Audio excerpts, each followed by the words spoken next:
Hello everyone, আসসালামু আলাইকুম। সবার কি অবস্থা? এই যে আমার ছোটো ছেলের একটু অসুস্থ আর কি, ঠিক আছে, ও একটু গলার প্রবলেম, টনসিল আছে আর কি, এই জন্য শিশু বিশেষজ্ঞ ডাক্তারের কাছে নিয়ে আসছি।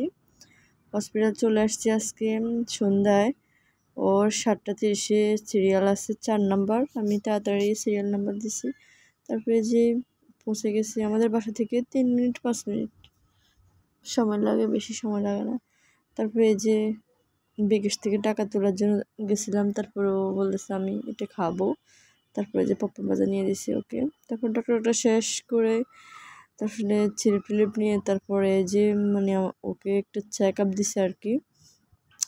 তারপরে যে ওয়েট করতেছি আর কি একটা চেক আপ করার জন্য, প্রবলেম আছে কি না, ইনফেকশন হয়েছে কি না। তারপর ডক্টর বলতেছে আর কি, বলার পরে বলেছে আর কি দেখেন ওষুধ খাওয়ান, যদি ভালো হয় তো হলো, নইলে তো আসলে এগুলো অপারেশনই করা লাগে। তখন তো আসলে আমার ভালোই লাগতেছিল, আমার চোখে পানি চলে আসছে। আমার ছোট্ট বাবুকে অপারেশন করাতে বলতেছে, আসলে ভালো লাগতেছে না, কেমন কেমন লাগতেছে, ভয় লাগে আর কি। এই যে আপনাদেরকে দেখা যাচ্ছে আর কি, ওষুধগুলো দিচ্ছে, নাকের স্প্রে ওষুধ, অ্যান্টিবায়োটিক ওষুধ দিচ্ছে 7 দিন খাওয়ার জন্য, সব কিছু দিচ্ছে আর কি। তারপরে যে আমি ওগুলো দেখে তারপরে একটু হাঁটতেছি আর কি, হাঁটাচলা করতেছি। তারপরে এই যে চলে আসতেছি ওষুধ দোকানে, সব কিছু আমার কমপ্লিট, চেক আপটাও আমি দেখে আসছি, ওরা আছে মোটামুটি, এগুলো বলতেছে ডাক্তারে আর কি।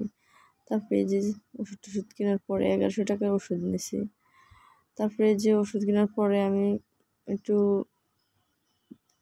গ্রিল খাবে বলছে, তারপরে গ্রিল দোকানে গ্রিল নিয়ে চলে আসছে, আর ভিডিও শ্যুট করতে পারেনি। তারপরে যে আমি ওষুধগুলো ভাইর করতেছে আর কি, কি ওষুধ দিচ্ছে মানে 1100 টাকার এই ওষুধ।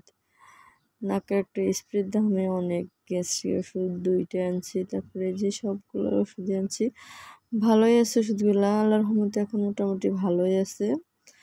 ও জ্বর ঠান্ডা লাগে আর কি, খাওয়া টাওয়া কম খায়, এই যে সব কিছু ডক্টরে দিচ্ছে আর কি। তারপরে এই যে ও পপকর্নগুলো খাইতেছে আর কি, বলতেছে আম্মু আমি। তারপরে এখানে আমি একটু ভিডিও শ্যুট করে নিতেছি আর কি। আসলে ছেলে মেয়ে অসুস্থ হলে আসলে মার কিছুই ভালো লাগে না, কিছুই ভালো লাগে না আসলে, বাট কী বলবো গাইস। তারপরে যে পোড়ামুড়ি আনছে, গ্রিল আনছে, আসলে ওদেরকে দিতেছে আর কি খাওয়ার জন্য, ওরা বলতেছে খাবে, এই জন্যই আনছি বেশি। আসলে এগুলো খাইলে অনেক অসুস্থ হয়, ভালো লাগে না, তো টেস্ট আছে, খাইতে তো মজাদার লাগে। সবাই আমার ইউটিউব চ্যানেলটা একটু সাবস্ক্রাইব করে দেবেন, সবাই আমার পাশে থাকবেন, সবার জন্য দোয়া। আসসালামু আলাইকুম, গুড বাই।